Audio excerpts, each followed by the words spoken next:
चार दोस्त जंगल में राह भटक गए। रात का अंधेरा गहरा गया तो उन्हें शरण लेनी पाद में एक सिलिकॉन मंदिर के लिए मजबूर किया गया।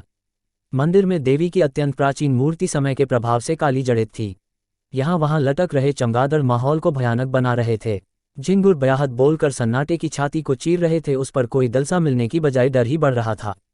चारों एक दूसरे का हाथ थामे गोल घेरा बनाकर बैठ गए। मंदिर की छत टूटी हुई थी और उसमें से चंद्रमा का प्रकाश छनकर आ रहा था। समय काटने वाले और भय दूर भगाने के लिए वे कहानियां सुनने लायक हैं। पहले मित्र ने अपने दादाजी से सुनी हुई वीर राणा सांगा की कहानी, जिन्होंने उन्हें कुछ साहस का संचार किया। दूसरे ने भूत प्रेत की कहानी शुरू की तो सबने उसे डांट कर चुप करा दिया। तीसरे और चौथे मित्र ने विशेष रूप से मज़ाहिया और वीरता की पूरी कहानियां लिखीं। अभी वे इन दिनों चुहलबाजी में ही कर रहे थे कि अचानक से चिल्लाने वाली हंसी माहौल में गूंज उठी। किसी भी नारी स्वर का यह अट्टहास उनके रूह को भी कंपा गया। उस अज्ञात रात में भी उन चारों ओर के बुरे सपनों से भी बड़ा कुछ हुआ। वे बोले, हंसने वाली उस महिला को देखने के लिए इधर उधर मुड़ने लगे पर उन्हें कोई नजर नहीं आया। वे एक दूसरे को कातर नजरों से देख रहे थे कि एक बार फिर से इसकी इकनोई और इस बार उसकी टांगें और भी ज्यादा थीं। चारों ओर से मंदिर से बाहर निकल की चेष्टा की, लेकिन आश्चर्य, उनके हाथ के तीर ने उनके साथ ही नहीं दिया। ऐसा लगा मानो पूरे बदन को लकवा मार गया हो। वे नशे में धुत होकर बैठे रहे। एक ने जोर से चिल्लाकर कुछ कहा चाहा पर उसकी आवाज उसके गले में ही घूमकर रह गई। जा तालू से जा। लेकिन उन चारों के दिल में रेलगाड़ी की तरह धड़ धड़ कर रहे थे। फिर एक अनोखी घटना और हुई। मंदिर के एक कोने में आप अग्नि कलश हो उठे और न जाने क्यों दीवारों पर लटके चमगादड़ समुद्र में कूद कूद कर भस्म होने लगे। पर्यावरण में जीवित जीव के जीव की असहनीय विस्फोट विफल हो गया। ये सब तिलस्म देखकर वे चारों ओर थर थर कांपने लगे।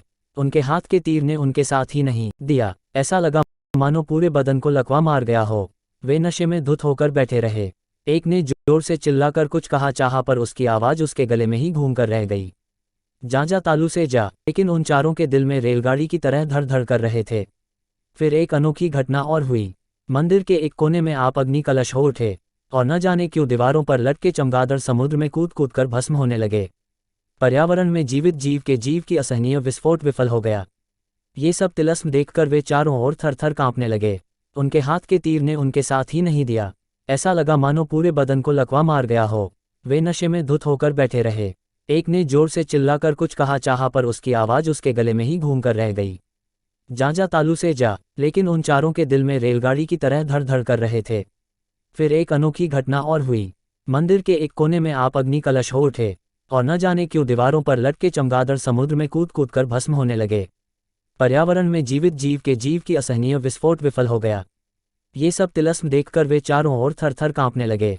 लटके चमगादड़ यूरोपियन जंप कूद कर भस्म होने लगे। पर्यावरण में जीवित जीव के जीव की असहनीय विस्फोट विफल हो गया।